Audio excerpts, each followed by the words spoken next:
Wingardium Leviosa! Oops. Sorry. Look, it's not my fault you're standing in the path of the objects I'm levitating. Harry Potter and the Order of the Phoenix was released in 2007 alongside the movie of the same name. This time there were, broadly speaking, 3 versions released at the same time. I'm saying broadly speaking because there are some things that muddle up the distinction. For example, today we're taking a look at EA UK's main big release on PC, PlayStation 2, PlayStation 3, PlayStation Portable, Xbox 360 and Wii. You might notice one is not like the rest, PlayStation Portable. Technically, the handheld version is based on the same core as its bigger brethren. Yet it is severely cut down not just in terms of graphics, but content as well. But also it has quite a lot of things not present in any other version, including some additional goals and a house reputation system. And still there is not enough changes to talk about this version separately, so while it doesn't provide exactly the same experience, for the purposes of this video we'll consider the handheld port by Rebellion Developments to be the same game as the version we're discussing today, though not the definitive one. The rest of the platforms have exactly the same game that differs only in graphics and control methods. All controller-based consoles use analog stick for casting spells, on PC you can also use the mouse, while on the Wii you do that using the Wiimote, waving which would make you feel like a wizard the most. After the Goblet of Fire, the Order of the Phoenix decides to return to the open world direction. Harry will gather and train members of Dumbledore's army as they try to overthrow the new tyrannical Hogwarts headmaster Dolores Umbridge and prepare to fight with the resurrected Lord Voldemort not in a series of levels, but while doing tasks across a fully explorable, carefully recreated Hogwarts from the movie. Sounds great, but does Order of the Phoenix live up to its ambition? Let's find out. My name is Stanislav Costiuc. I am a game designer, and this is my review of Harry Potter and the Order of the Phoenix for PC, consoles, and sort of PSP. Like in all other videos, we'll utilize the help of my Stasocritic scoring system and start out with the first category, design.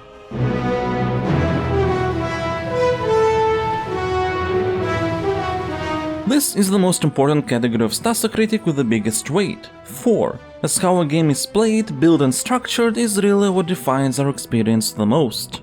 The Order of the Phoenix intends to make you feel like Harry Potter himself, to fully immerse you into this world, and it wants to achieve that through 2 main means. The first is the spellcasting system. Unlike pretty much any other Harry Potter game where the act of casting a spell is about pressing a button, here it is analog. You have to wave your wand just like the characters from that world would. And you'll be doing that while exploring Hogwarts. With the exception of some rooms there and there, you're free to roam around it without limits and discover everything it has to offer. If you have watched my review of 2001's Harry Potter and the Philosopher's Stone for PC, you might remember me mentioning that as a child, I was thinking that there you actually had to trace shapes with your mouse to cast spells, like you're casting them with the wand, and was very disappointed to learn that it's not actually the case. Every version of Order of the Phoenix, with the exception of the PSP one, finally brings that Harry Potter wand casting fantasy to life. Harry's inverse kinematic hand wiggling might look funny, but it feels amazing to know that which spell will be cast depends on how exactly you wiggle that hand. The problem is that there is barely anything interesting to cast these spells on. There are 12 spells in total, 6 used for exploration and 6 for combat. When it comes to exploration, you will have access to spells like Wingardium Leviosa to levitate objects, Incendio, set things on fire, Reducto, smash and destroy objects, its opposite Reparo, put things back together, alongside Accio and Depulso for pulling and pushing. That is a pretty wide and flexible spell kit. However, what you will mostly be doing with it is things like lighting up torches across Hogwarts, fixing broken vases, placing benches onto a correct spot, lighting up torches again because there is literally tons of them, mopping floors. Order of the Phoenix begins in Grimmauld Place where you have to help with some cleaning up, move furniture out of the way, piece dishes together, help her unpack, you know, menial things but fitting for a tutorial. And then you realize that cleaning up is what you'll be doing throughout more than half of the game. And finding things to fix is what the game considers to be, for the most part, secrets and discoveries. When you interact with such objects, you will get discovery points. When you get enough discovery points, you level up, increasing the power of your offensive spells, and unlock trophies and extras in the Room of Rewards. The trophies are actually pretty cool to look at because they're magically enhanced and therefore animated. And the extras that show some tidbits about the making of the game are also nice. And honestly, there's nothing wrong with mopping floors and lighting up torches, it's just disappointing that it's pretty much everything what exploration of Hogwarts amounts to. There are some nice moments usually related to Easter eggs from the franchise, like for example finding the entrance to the Chamber of Secrets, or searching for and then catching a snitch in the Gryffindor common room, but they're few and far between. It doesn't help that while doing these things you find out that the spellcasting system is pretty finicky. The margin for error in stick movement is not that big, so prepare for quite a bit of failed casts even when it feels like you're doing all the right movements.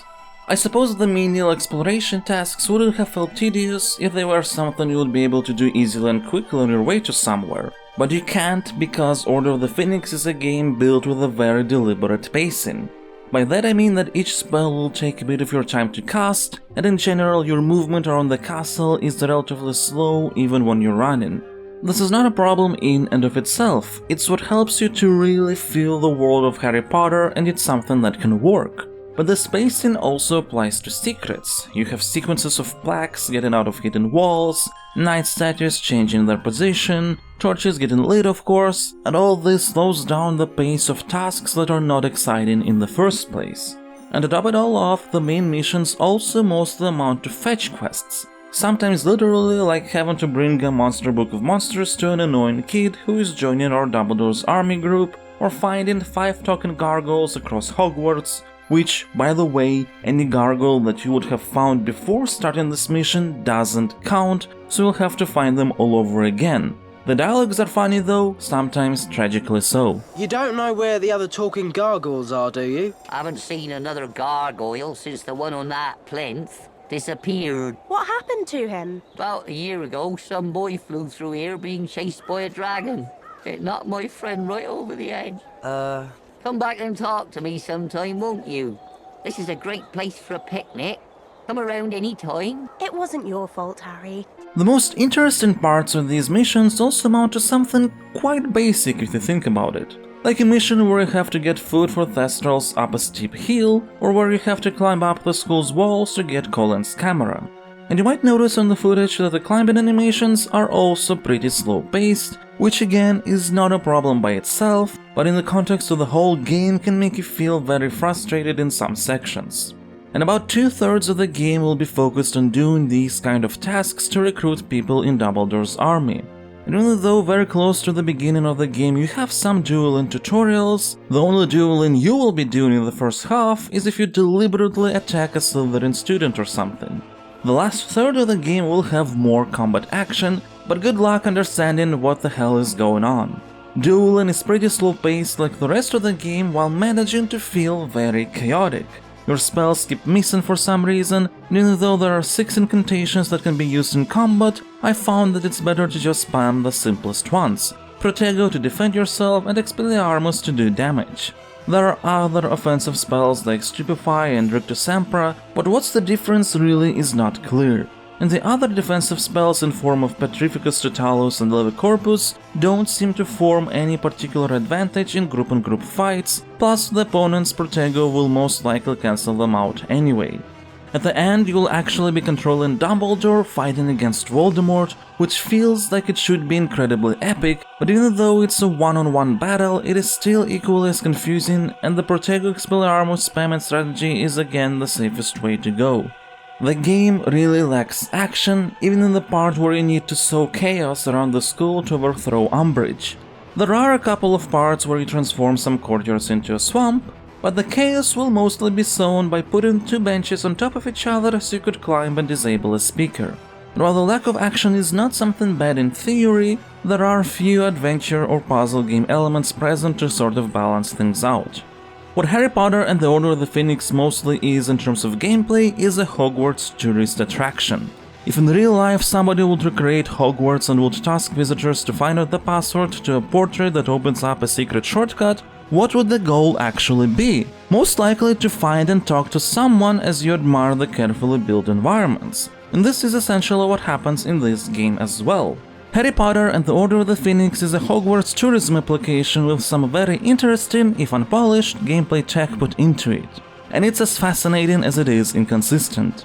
Across Hogwarts you'll find some minigames to play. Some, like Wizard's Chess or Exploding Snap, are actually fine little distractions. But then some, like Gobstones, are very slow-paced and annoying. And for a game of Gobstones to be considered beaten, you actually need to win 3 times against the same person.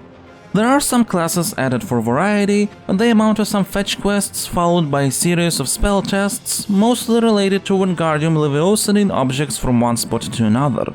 You won't find Quidditch or any kind of broom flying except one little set piece at the end. There is no wizard card collection, no dueling clubs, and it's not like a game needs to have those to be good, but it's just to show how lacking in variety it can feel. Add on top some of the smaller but still annoying flaws like at times unclear targeting system or the inability to rotate camera on your own outside of a very slow to react camera reset action, we've got on our hands pretty middling gameplay. And there's really not much else we can talk about in terms of design. The Order of the Phoenix is a sandbox with fun core mechanics, but there is not really much you can do with them. So let's open up all the possible scores for design. Feel free to pause the video if you would like to read them all. I will assign a 5 to Harry Potter and the Order of the Phoenix. While the game is lacking in plenty of regards, which leads to it being very repetitive, it is not actively problematic, and the core mechanics, while unpolished, are still enjoyable to use.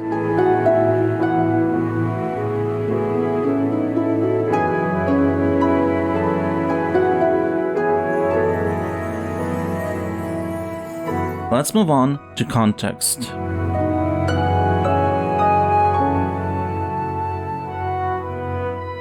This category has a weight of 1 as it's about things that enhance the experience rather than define it. Plot, characters, arcs, motivation, everything that provides context to the player. As always, even though Order of the Phoenix is based on an existing story, we are going to discuss how it handles context on its own without relying on the source material. Order of the Phoenix chose a very interesting way to handle the narrative in this game, that honestly suits for a tie-in that a lot of people watching the movie would play as well. It essentially expands upon things that in the movie were delegated to montages. More specifically, the process of gathering together and training Dumbledore's army, and the chaos the students have started once they decided to rebel against Umbridge. The advantage of this approach is that it has allowed developers to delve pretty deep into interpersonal relationships between a variety of different students. Each member of Dumbledore's army is memorable in their own way. Colin Creevy, who just simply fanboys all over Harry Potter. Wow, Harry, thanks! You're great! I wish I could cast magic like that. Just wait till I tell Dennis. Harry Potter helped me get my camera back. Dennis will be so jealous. Harry, do you think you could tell him the story of how you got my camera back? Maybe Harry will tell Dennis if you bring him to the DA meeting. Yeah, of course. I'm not going to miss any of those meetings. Harry, you're going to be a great teacher, I know it. Come to the room of requirement on the 7th floor. Yeah, okay, I'll be there. Is it okay if I bring my camera? No, probably not. We don't want photos of a secret meeting. I won't bring it then. Great, no problem. Thanks again, Harry. I'll see you later. Bye. Zachariah Smith annoyingly refusing to prioritize the DA meeting. We've got a meeting later. No, I've got too much work to do, and my schoolwork must come first. I'd have thought you would have understood that. Of course. So if we help you with your homework, then you'll come to the meeting? What? Shh! I suppose. But I've got to get a copy of the Monster Book of Monsters first. Okay, fine. We'll get that for you. Hermione? Let's find the Monster Book of Monsters. Fred and George, as always, looking to cause mischief. We've been looking for you two. We found somewhere for the DA to practice. I hope you're not breaking school rules. We wouldn't dream of it, would we, Fred? Not with so many prefects around. We're merely storing items where they won't disturb oversensitive individuals, like Umbridge and Filch. The paranoid Hannah Abbott. Well, we can help you with one subject. We're having our first Defense Against the Dark Arts meeting. Meeting? At Umbridge's band clubs. She'll see us going there. I'll fail my OWLs. I'll be expelled. We'll all be expelled. It's all right. We're going to use a secret passage to get people to the meeting. Really? Where is it? We'll, tell you later. Come on, Harry. It's not a deep characterization necessarily, but it's enough to create a clear impression of each student that joins us. And what makes all this more valuable is the dialogue between Harry, Ron and Hermione after pretty much every mission goal, and even discovery of some secrets. There's a lot of nice chatter that makes it feel like they're real friends. Perhaps it's not always plot relevant, which, let's be fair, it doesn't have to be, but it's always enjoyable to listen to. What was that about? Don't ask me. Pam has been funny with me ever since the Yule Ball. She's still upset because you didn't dance with her. She's not said anything. Oh, Ron. With girls, it's what we don't say that matters. You should write a book. Translating mad things girls do so boys can understand them. And there's a lot of references to previous Harry Potter movies, a real treat for the fans. What's up with these midgets? There's no way I would have ignored Professor McGonagall when I was a first year. No, of course not, Ronald. In your first year, all you did was fight a troll, save an illegal dragon, and ignore the advice of Professor Dumbledore so Harry could fight Professor Quirrell. Let's go to the divination tower. Now, while the game handles really well the details that were left outside of the movie, when it comes to recreating the actual plot of the film, it misses out a lot of them. Order the Phoenix portrays enough so you'd understand the overall plot of the source material. Nobody believes Harry that Voldemort is back, Harry was prosecuted for using magic outside of school, the Ministry wants to take control over Hogwarts through Umbridge, Harry's connection with Voldemort, and so on all the way up to the final confrontation. But the game goes through all these plot details very quickly, sometimes by just showing the Daily Prophet headlines in a cutscene. You won't really get what the Order of the Phoenix actually is, the effect that Umbridge had not just on students but on teachers, the whole subplot with Hagrid's brother, and a lot of other things.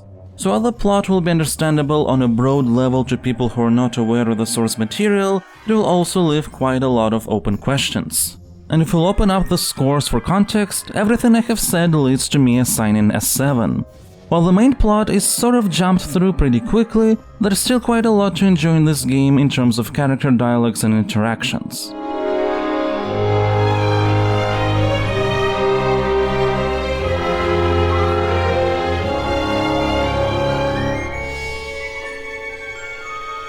Let's move on to aesthetics now.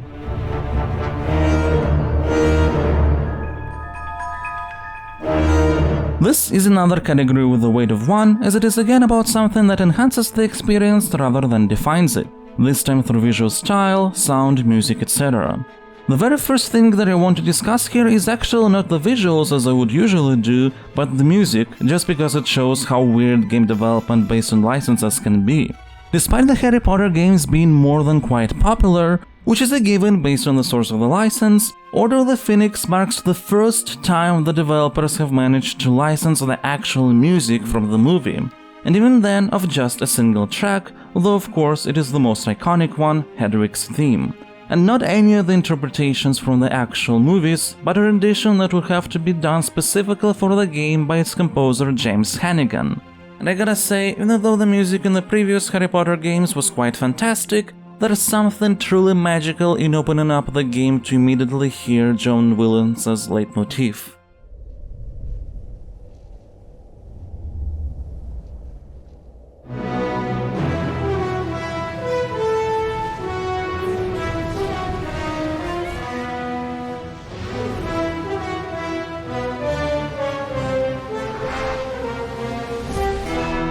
Of course, Order of the Phoenix doesn't rely on Hedwig's theme alone. The way the game soundtrack is handled actually manages to add more musical consistency than the actual movie scores have, with all their different composers handling the music in a different way. Order of the Phoenix also brings back a number of leitmotifs from previous games,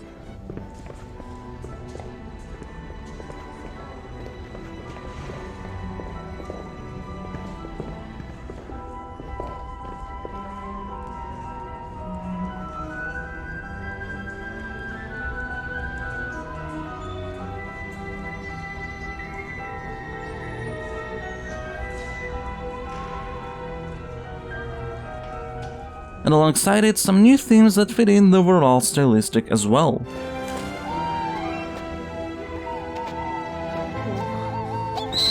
Come here! Oh, almost. Thanks for helping me, Harry. I really appreciate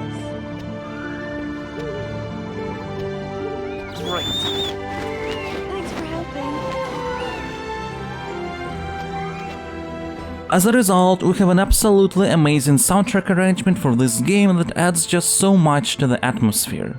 Since we're talking about the soundscape, it will be amiss to not mention the wide breadth of fantastic sound effects spread all over Hogwarts, giving so much life to the surroundings.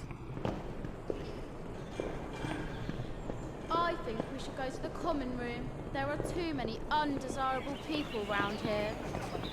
Stupider than two Hufflepuffs flying the brain backwards. A Gryffindor trying to play Quidditch. The voice acting is quite good too, with a lot of actors from the movie providing their voices, including Rupert Grint as Ron. And while neither Daniel Radcliffe nor Emma Watson reprised their characters, their professional voice-alikes do a great job as well. Excuse me, is that Achievements in Charming you're reading? Can I have a quick look? Yes, of course. Well, that was obvious. Yeah, completely obvious. All we've got to do now is write the essay. Oh, for goodness sake. You'll have to do your own essays sometime. Though some actors tend to just go by their lines really fast, something that maybe would sound fine on screen, but doesn't quite work in a voiced 3D environment. Well, it's lots of hard work, but being a dark wizard catcher does have its rewards. I better warn you though, there's lots of studying to do before you qualify. Now, while not all characters are voiced by their respective actors, they all have their likenesses, which, as you might have noticed, can sometimes look weird in action. The issues are small on their own, but when combined all lead to a weird uncanny feeling, including somewhat robotic lip sync, lack of eye movement, and absence of any particular body language. As a result, while the character models are actually good, in action they fall into the uncanny valley category. There are other weird aspects related to models. All NPCs will be of about the same age as our 5th years, but some NPCs are supposed to be 1st years. And the game tries to achieve that by making the 5th year character models smaller, which just doesn't work. Then there are issues with camera placement during some dialogues. It often will show you a number of angles that once again feel weird. Though on the other hand, some of the camera angles chosen for looking at the environments are fantastic. This rendition of Hogwarts is nothing short of breathtaking. There is so much detail put everywhere. It is just a joy to walk through the castle grounds and interiors precisely because of how much effort was put in recreating the school of witchcraft and wizardry. I would like to additionally commend the UI of the game, a point of criticism you might have heard often in my Harry Potter videos. Here the interface is not only done in a style reminiscent of the movies, with the main menu taking the shape of the Daily Prophet newspaper, with the map screen looking like Marauder's map, and all this form not only looks proper, but is functioning well for the purposes of the game. In the end, if I were to open up all the scores for aesthetics, I will assign an 8. The game is fantastic in this area from pretty much all aspects: environments, sound effects, music. But when it comes to characters, even though the models look good, there is just too big of an uncanny valley effect that can't be ignored, and since you're constantly dealing with different NPCs in the game, the uncanny valley is something you will be feeling a lot too. And the sometimes uneven voice acting doesn't help.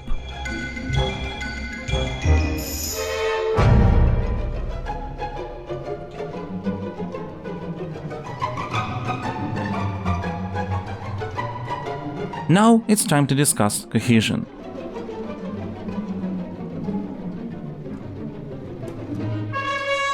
This category has a weight of 2, and it's all about how well the game connects all of its different aspects together into a single, wholesome experience. While the game doesn't do everything strongly in terms of design, there is one thing that is absolutely undeniable. It just oozes Harry Potter. From the very first moments when you press the start button and the title screen swiftly transforms into the Daily Prophet newspaper that then acts as a menu, you can clearly see what care has gone into making this game feel like a distinctly Harry Potter experience. How portraits sleep when they're inactive, how activating a waypoint on the Marauder's map shows footprints on the ground pointing towards where you need to go, how the tutorials for new spells are wrapped into the whole context of Harry teaching Dumbledore's army members how to use those spells, how students in the background discuss current events, how nearly Headless Nick appears to talk to you about things happening in the castle if you appear to be stuck or don't know where to go. Even lighting and special effects. Hogwarts is bright and there's quite a bit of bloom effect in the first part of the game, but as soon as Umbridge becomes the headmaster, all that is gone. the environments feel moody, nobody plays minigames anymore, and the accompanying soundtrack fits the more depressing state of the situation. But the playfulness is reintroduced once you start rebelling against Umbridge, again being accompanied by both visuals and music. If you open up all the scores for Cohesion, I will assign a 10. Order of the Phoenix is a game with a huge immersion factor. Even with flawed design at hand, everything that the game does is targeted at making you feel like you are in the world of Harry Potter, and it succeeds with the game not just connecting everything properly, but different areas working together to create particular emotional responses. It's great.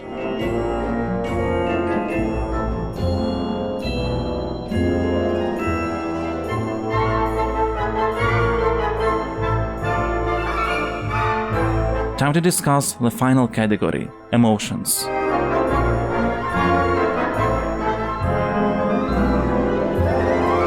This category is the most subjective one, but it's got the second biggest weight, 3.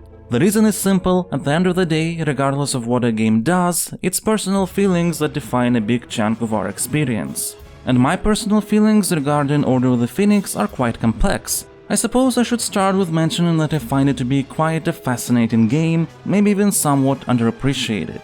You will hear pretty often the feedback I also said in the design section, about the game feeling like it lacks content and things to do, to the point of becoming repetitive. But I don't think the game gets enough recognition for how it tried to build an actual Harry Potter experience from the ground up, rather than take a more traditional game approach and try to imbue it with a Harry Potter feeling. Due to complexities and time limitations of licensed game development, few movie tie-ins attempt to do that, but Order of the Phoenix has just put an insane amount of care into trying to make you immersed into this world. And this care is really what kept me going. Sure, at one point I stopped playing the minigames because I don't have enough patience to play gobstones over and over again. And yes, at one point I stopped trying to 100% different locations because I became tired of fixing statues and lighting torches. I would even become pretty tired of getting another quest where you need to do the same things over and over again in different locations. But despite all that, I would still find enjoyment because of the immersion that the game provides, starting from the core mechanics and ending with its visuals and UI. It's weird, I can't say I liked the game a lot, but I also can't deny that I was engaged and engrossed by it. This is why, out of all the scores for emotions, I will assign an 8. At the end of the day, I didn't have frustrating or sufficiently negative feelings while going through this, and I have enjoyed the experience that Order of the Phoenix has provided for the reasons I've mentioned before. But also, I doubt I will ever get back into the game again to go through it from the beginning to end. Though I might want to just roam around Hogwarts again at some point. Time to summarize everything.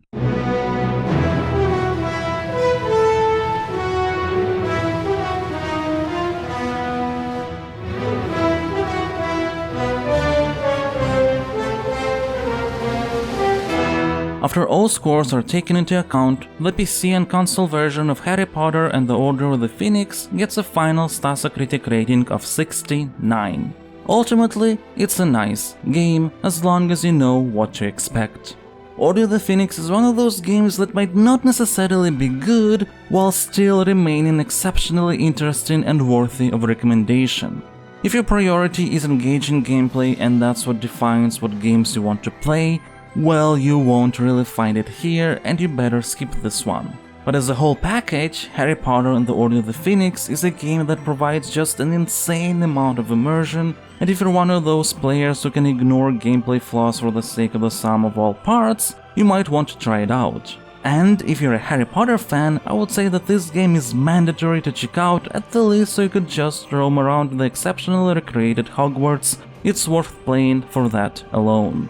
Thank you all for watching. If you enjoyed the video, please don't forget to like, share, comment and subscribe. Everything will help the channel grow. A special thank you goes to my Patreon supporters. And if you enjoy what I am doing, feel free to check out my campaign at patreon.com/Farlands. Thank you very much.